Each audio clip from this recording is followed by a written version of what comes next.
Nahaga Nisinga, Nabanime Dachanap. Welcome to Rising Warriors Rachael Kulei. I am enrolled member of Shoshone Nation of the Northwest Band. And today I have with me is Sean Rayland, and he is the founder of Red Rebel Armour. And today I have him coming on to speak a special message on his journey and how he founded Red Rebel Armour. So I'm going to introduce you to Sean over here, and I'll have you say where you're from and what tribe you're affiliated with and where your people come from. A little about yourself. Okay. Bonjour, Nibui Sabe, Indigenous Cause Magazine, Dodem. My name is Standing Sasquatch Man, and I'm from the Eagle Clan, and my given name is Sean Rayland. And I'm from Saugeen First Nation, but I've always lived in Winnipeg, so I'm an urban Indian. Uh, some things like you mentioned that I'm the founder of Red Rebel Armour, and Red Rebel Armour is a clothing brand that I founded so that I could uh, inspire other men to take action and overcome cycles of abuse, addiction, and intergenerational trauma. So I wanted to create something that could just help other men. And some other things that I'm involved with in the community. I do. I'm also an employee for an organization called Resource Assistance for Youth. Mm. So it provides me an opportunity to play a mentorship role for some of the youth that are in the city, and most of the demographic that we have there, they're dealing with, there's a lot of struggling going on. So it's a good opportunity to be able to share my story with them too and inspire them. And I'm also a student, so I'm studying social innovation and community development. So I'm trying to merge the two, Red Rebel Armour and the social enterprise piece. What I would like to do is mentor youth, have them come in, employ youth, however that looks. I'm still trying to figure it out, but that's the whole end game with Red Rebel Armour. Ah, I love it. See, our youth really needs this right now. This is important. Thank you for doing Definitely. that.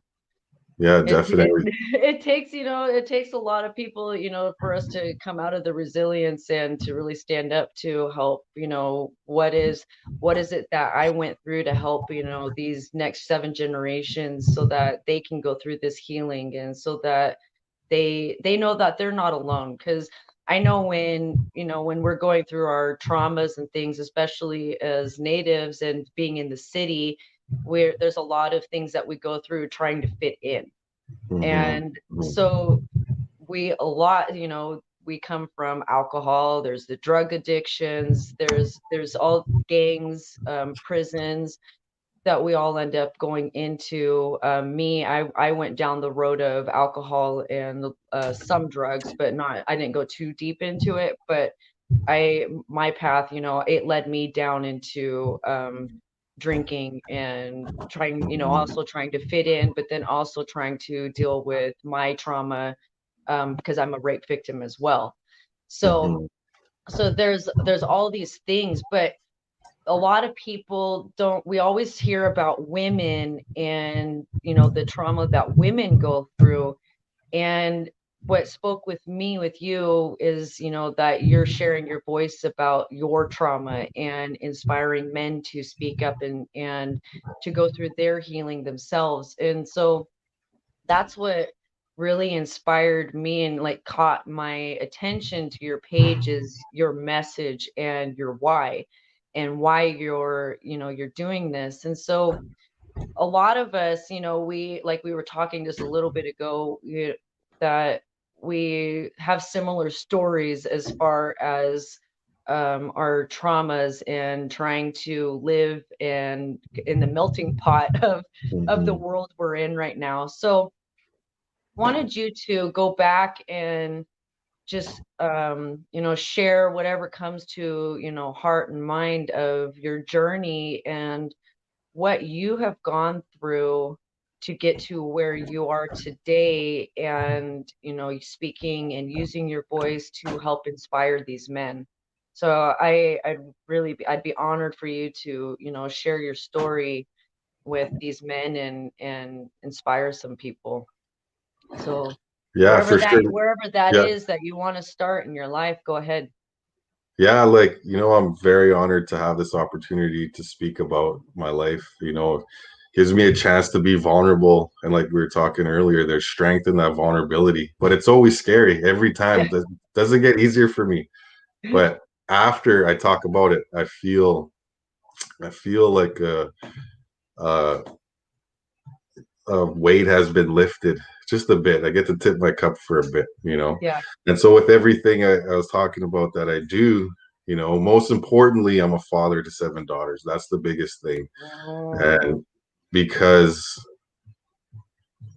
of the path that I chose in the past 4 years, I've been able to reconnect with them and learn what it is to be a man and how awesome it is to be a father. All these little things that I'm learning. And so, yeah, I think it is important that I go back to the beginning and share a little bit of, my past. I grew up with a single mother. I'm also half English.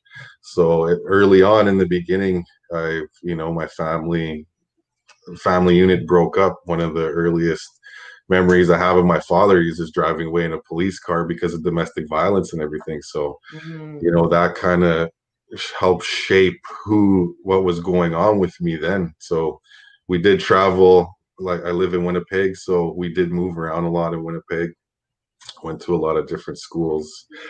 But we ended up settling in the neighborhood. We call it the hood. It's called the West Side out here. So we ended up settling there. And during that experience of moving, and I seen lots of alcoholism addictions within my family. And it was, to me, that was normal. That was normal if Auntie was getting beat up or something by Uncle again, or that whole stuff, right? Like, it was just, I didn't know it was wrong. So, but, I grew up, I was also sexually abused as a child. So that I've just recently started speaking about that the past few years, just because I know by just talking about it, and for other men that may have been through that, to know they're not alone. And it's not, I carried a lot of shame for a long time because of something that happened to me that had nothing to do with me. It just, it just happened. So those are some things I'm still working through. But what ended up happening, I started getting involved with my environment. Like I said, I grew up in the hood. There was, a lot of poverty, addiction. A lot of this, that story is the same for a lot of people too. And the thing is, when I look back and trying to figure out, what's going on, how come that was normalized, being selling drugs or being violent, was that was normal to me. And I did mention to you earlier, because I am half English and I'm half Anishinaabe, I didn't really know where I fit in either, because I wasn't white enough for the white guys or brown enough for the brown guys. We could say it like that, right? So it was a struggle for me, a big identity crisis, because I didn't even grow up with culture. I know we went to church, we did things like that every now and then. Usually I went to church, it was either a funeral or somebody is getting married, right? So, Mm-hmm. but of course there's lots of alcohol, there's lots of Yeah. fights, Yeah. so, and that was normal though, because we would talk about it later and be laughing like, oh, who got beat up, so. Yeah.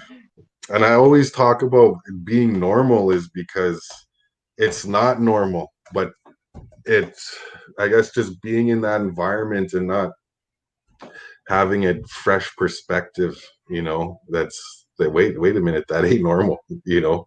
Right. So that lifestyle has evolved with the gang, and I did that, and that was, that served as my brothers, my family. It's still, uh that's I'm not about that lifestyle at all whatsoever anymore, but I still have family that are gang members, so there's no truly escaping it. But what I do is just talk about what we're talking about right now, and hopefully I can inspire them. I still get calls from jail every now and then, and I just get to talk to them, be like, hey, I'm doing this now. not to say this is what you should do, but just, hey, I'm trying to pave a path. If you could see that, great. Let's do this together. um but what ended up happening after, like I did some time, and I finally I put in a request for him to speak to an elder that was there. And I went down there and I met with him. And one of the biggest things that he said to me was, uh, what do you really care about? I said, my kids. Like, during that path before going there, I left a lot of broken hearts. I had kids and just I didn't know how to be a father. I didn't grow up with one, right? So I didn't know nothing about that. Back to with I was talking about seeing my mom abused. I grew up being an abuser as well, because I thought that was normal, right? I thought that's what a relationship was. We fight, we make up, we fight. You know what I mean? Like that back and forth, very toxic relationships. But one of the things that he said to me was, what do you really care about? I said, my kids. I said, I care about my kids, right? He's like, well, why do you just care about your kids while you're in here? Why don't you care about your kids while you're out there? Yeah. And I was like thinking, yeah, you're right. And he said, if you had 3 months to live, what would you do? 3 months, what would you do? My immediate response was, I'd go out with a bang, drink, party, blah, blah, blah, all that stuff. And he said, but I thought you care about your kids. I said, yeah, you're right. I'd spend all that time with my kids. So why do you have to be told you're going to die in 3 months to go spend time with your kids? That was profound to me. It's like, I never even thought of that, right? So those little conversations that we had, him planting seeds, like that wasn't the life-changing moment. It was there was a transitional period. Definitely, that was 4 years ago that I met with him. I'm 32 now, so I was 28. I had my belief system was just hardcore. I had a prison mentality from being in jail, in and out of jail all the time, back to the street, just always thinking, right, I gotta get it. I'm behind. I'd have beliefs that would be like, after spending a few years in jail, get out, now I got to catch up to everybody else. So what am I going to do? Right? I'm going to do what I got to do to catch up.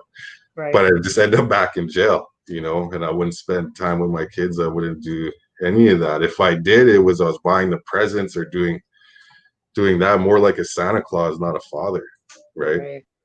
So after spending time there, talking with him, there's a few, I got out, I'd go back, go back. And the last time I got out was May 1st, 2018. So only 2 years ago. But during that course, while I was in there, I took the programs. I did some programs. I said, fuck it, let's try something different.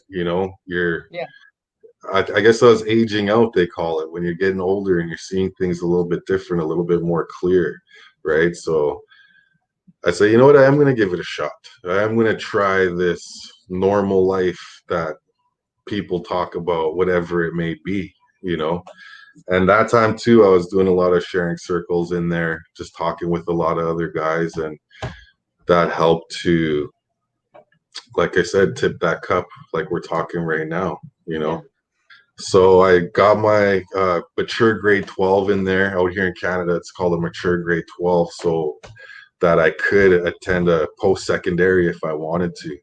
And I remember being there the last time, I would actually have dreams about what I'm doing right now. It's so strange, right? Like I'd fantasize, guys would be like, come play cards, come do this, gambling, whatever. And I'm just like, no, I'm just staying in my cell and I'm just like doing a physics assignment or whatever. I don't even know how I figured it out, because we couldn't use the phones because they're too expensive. So I was like, okay, I'll just do that. And that's what I did when I got out. I didn't stay the path right away, because I forgot that I'm not getting out to, let's say, $1 million or something. There's still, I'm getting back out to the same shit I've been fighting this whole time, poverty, addiction, all these things, all these cycles within my family that are going on. you know, and I was aware of those things, but I slipped back for a few months, you know. I started drinking again. I called up, you know, I wouldn't say a homie anymore, but somebody that dropped me off something to get me going again, right? So, and Mhm. I was talking with my partner because I had a partner, and she told me like everything you said, you're just, you know, you're going back, you know. Yeah. So I got rid of that. I just got rid of it, and I just said, fuck it, then I'll just get a job. And I stuck with that job for a year. And during that course of that year that I got out, I connected back with the elder.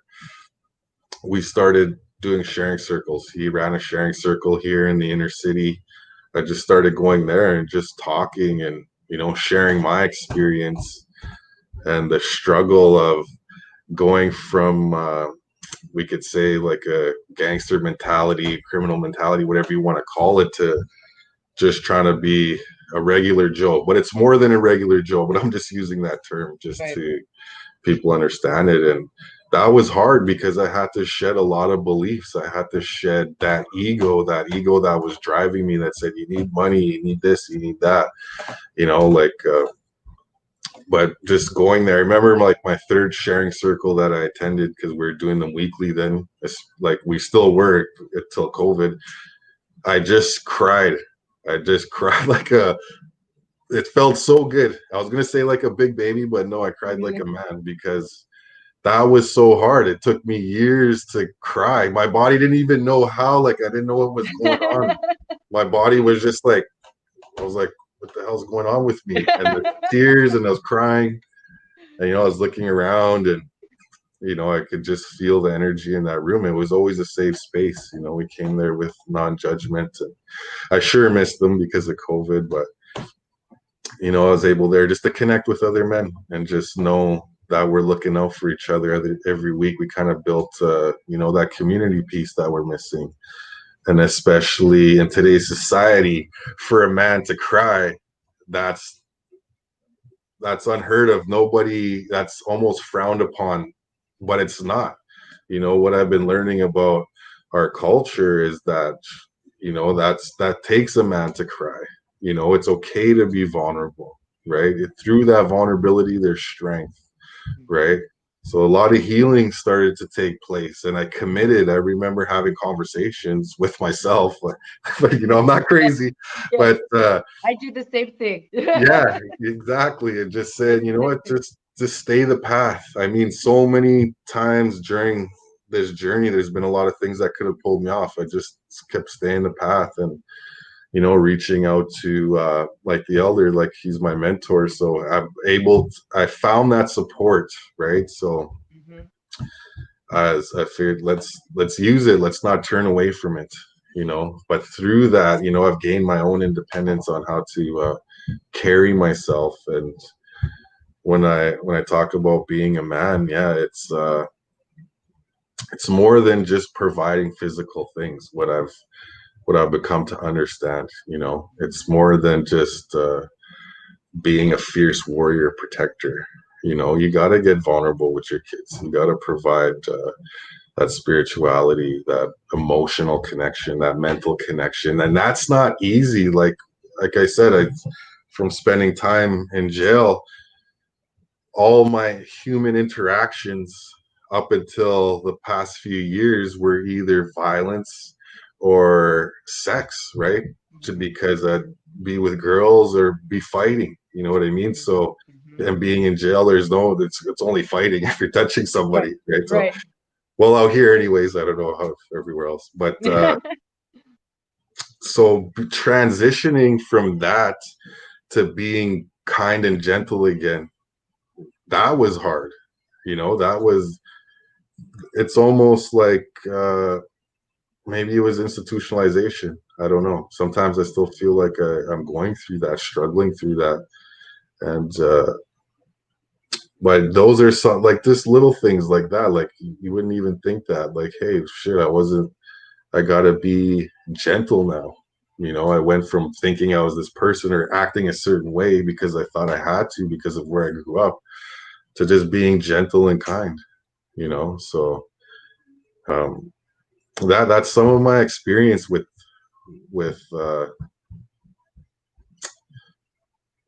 that transition from that lifestyle to this lifestyle. And what helped, like on my page I talk about reconnecting with culture. I'm fortunate enough to be able to participate in the Eagle Wolf Sundance, so I'm a sun dancer. And Mhm. one of the big things that happened when I made that commitment, I envisioned what I think a sun dancer should be and how they should carry themselves, and that's what I try to live up to. It's not, I'm not perfect, but I work at myself and just keep winning those little battles, those little things, you know. And I was able to utilize that mature grade 12 that I had. So I'm been in school for a year with studying post-secondary, and I've been able to connect and share my story there too, and I was able to connect with a lot of other men. It seems like in Winnipeg there's a resurgence actually of men that are walking this path, right? Slowly Mhm. but surely. It's not going to happen overnight, but there's a lot of it going on. If I could also connect you to them too, Yeah, if you wanted I to would reach love out to that. them, I right? would love that. Yeah. So I mean, and so that's how it kind of shapes why I started Red Rebel Armor. Was it's like a reflection of my life, an extension, and how could I reach other people? And clothing I think is a good canvas for that message, right? And plus, like I said, I used to be involved with that other business, so I still possess these skills, so I wanted to transition what I knew into something healthy, you know. Uh-huh. So I was like, hey, here, I'll do this. I know a little, like I know about marketing from that side, so let's Right. take it over here. I love Yeah, it. That's important to be able to do that because in any life skill, or journey that we go through in life, living a certain way, and then when we're trying to transform and transition into a different way, it's I always tell people, it's like, what are the tools? Okay, yeah, you succeeded over here, like, okay, so you succeeded selling drugs. So it's like what you said, but what are the tools and what are the things that you can do to, switch that over so that you can apply it over here on this, part of life. And I love that you said that because I think a lot of people, especially the younger ones, they need to hear that, because we get stuck in this sense of, well, I don't have an education. yeah, A lot of Native Americans are high school dropouts, so you don't have a diploma, you don't have a degree, you don't have a GED, so yeah, you kind of, run around like you don't have credentials to even have a job here in the country. And so a lot of people get shoved into selling drugs and hmm hmm end up in the prison system, which I'm actually going to be speaking about with one of our sisters here in the next couple weeks about the prison system because she went okay, through the prison system herself. So I love that you're also talking about this because this kind of like leads into the next couple topics coming up. But really, finding that resilience. And I wanted to say too, because I was talking to one of my my best friend. She grew up in the gang life too, and she's finding herself and trying to figure out the transition and of that balance and that lifestyle and trying to be a mother, and she's an amazing mother, and finding that balance and working and hustling hard but in actual work and not hmm in other things. And I always tell her, and the same thing goes for you and others out there, that I just want to say that some of my best mentors that I have had that are medicine people have been in the prison systems. hmm These men, they come from addiction, they come from abuse, they come from being the abuser, they come from being abused. Um, all these hard lives and trials. But I one thing that I notice and I see and I tell my brother too is that use those you know, we can go around and punish ourselves and go, well, I was a horrible person and I did all these things and blah, blah, blah, and be down on ourselves.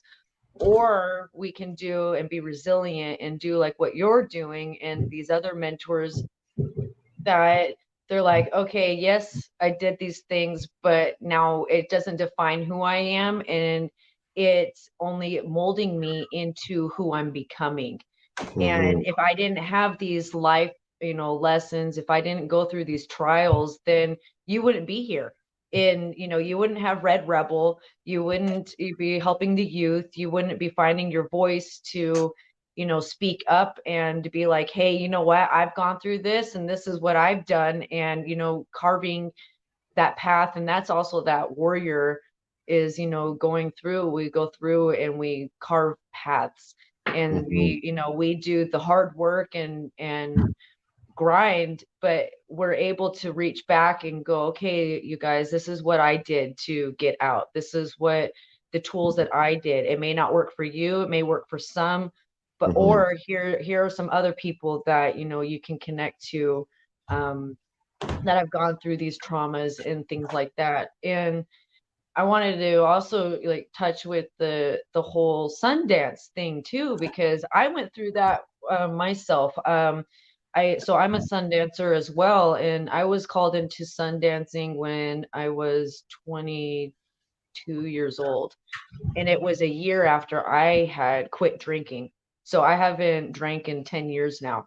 Wow, And congratulations. thank you. But I really believe that if it weren't for that Sundance and for the commitment of me, you know, walking in that way, walking in in that medicine way, walking in, you know, that really living on that red road and staying connected to creator and ancestors and staying true to my path and not, you know, wavering onto someone else's path. And really, you know, because when you're in there, you it gets distracting, you know, looking at seeing everybody else, because we're, you know, sometimes there's 100 of us, you know, in the Sundance, and it can be distracting if you're not focused, seeing everybody dancing and you're like, oh, what is this person doing over here, or what is this person doing over here, or, you know, why are you sitting, like you should still be standing, like this isn't vacation time, you know. So we Hmm. can let our minds go into these places, but then it's like, nope, you stay focused. And so my uncle, he would always tell my mom and I, you know, it's the same thing in life. You have to stay focused on that pole, which, and that pole is creator. And when you stay focused on that, that's when you can get things done in your life. And you like had these blinders on, and it's not being oblivious that you don't know what's going on around you. It's, you want to be aware of what's going on around you, but you want to have your blinders on, where you're that you have that tunnel vision focus of your eye on the creator, eye on your path, and you're not worried about what all of these people are doing around you. Because the moment you do, as sun dancers, we learn, we start to take on that person's stuff. We start to Hmm. fall onto their path and actually not stay on our path. Yeah, for and sure. Yeah. and so I think another thing too is, you know, with the alcohol, there's been so many times in the past 10 years, just even a couple months ago, where I wanted to sit down and drink. I got to the point where I was like, fuck it. I was like, life is hard. I'm going through Mhm. hell. Like I feel like having a drink right now. Like, and then all of a sudden I'm like, wait, what the hell am I saying to myself? Like, I should not be doing this. I should not be speaking this way. This is not what the commitment that I made with myself, with the Sundance, with creator, with my ancestors. I have bigger, like a higher knowledge that if I take one sip of that alcohol, something's going to happen. Yeah, for sure. For sure. Something's going to happen, and I don't know if I'm willing, and that's why I haven't drank, because I don't know if I'm really willing to go through the repercussions of knowing better and doing something when you know better, and what, you know, creator, what that lesson will come from creator if, you Yeah. know, I chose to do that. So I love, you know, what you're doing. And helping these youth. And if there's so many things I have ideas popping in my head of, because of COVID and stuff. So what is it that, maybe for you, what is it for your groups? How do you get them on virtual? How do you That's create? yeah, that's one thing we're looking at for the sharing circle. I think that kind of just fizzled out right now. Uh-huh. Uh, where I was telling you, I work at Ray, the Resource Assistance for Youth. We also have like a cultural awareness group. So Okay. we sing songs, just get together, have something to eat, and just talk pretty much. Oh, it's almost like a sharing circle again, but more. It's me. I have a partner facilitating it, and we take direction from the elders, and if there's teachings, they come and do that. We just sing songs, do that kind of thing.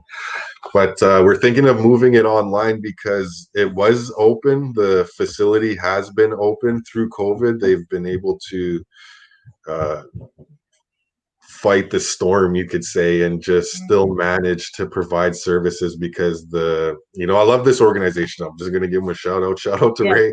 But yeah, Yeah. they have a hub model. So they do mental health, they do housing, they do culture, they do Okay. food, basic needs, right? So they have everything. They have all these components. So it's a huge resource for a lot of the people there. So, but now we're in my city in Winnipeg, or the province turned to code red. So code red, everything's shut down except for essential services. That is an essential service, so it's still going, but we're not having participants come there. So Mm. we're thinking of changing, just connecting online and just bang our drums and sing a few songs, keep the spirits up. And I wanted to take it back to what you said, especially during this COVID. Like, I've been sober for 2 years, but I Mhm. swear smoking a joint has been on my mind, and I keep fighting that. I'm like, sometimes I'll have an excuse in my head. It'll come in and be like, oh, weed's good. I mean, it's legalized now, so you know what I mean. And it's just like, It's no, fuck medicine. that. I couldn't even handle that if I did.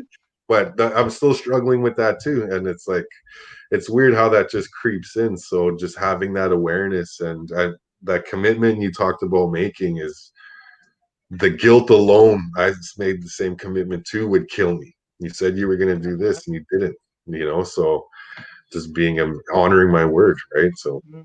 Mhm. yeah, so that's what we're looking at, switching it to that. I mean, and since most of my business is online, so I've been able to adapt pretty well. I have a home studio. I just do everything in my basement right now, Okay. and I'm just looking at expanding. But what I really want to do is have that component I was talking about, where I could have youth come in, and especially I know a lot of the youth, they have those skills I was talking about from Mhm. whatever else they were doing to survive, right?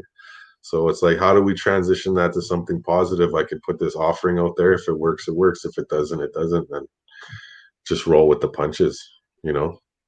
Well, I love it because if you go virtual, I'm like, I already have like some native kids that I would like send to you on, virtual to connect you with. So Oh, that I would think be, that I yeah. think that would actually, in this time, you would actually impact more people by doing the online and going virtual and with things. And I could even help set that, spread the word with that and connect you with those youth, because there's a lot of youth here, just all over, native country that needs this.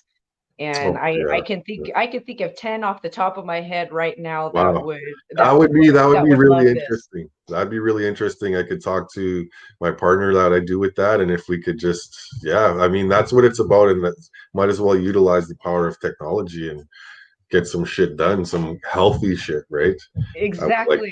that. Yeah.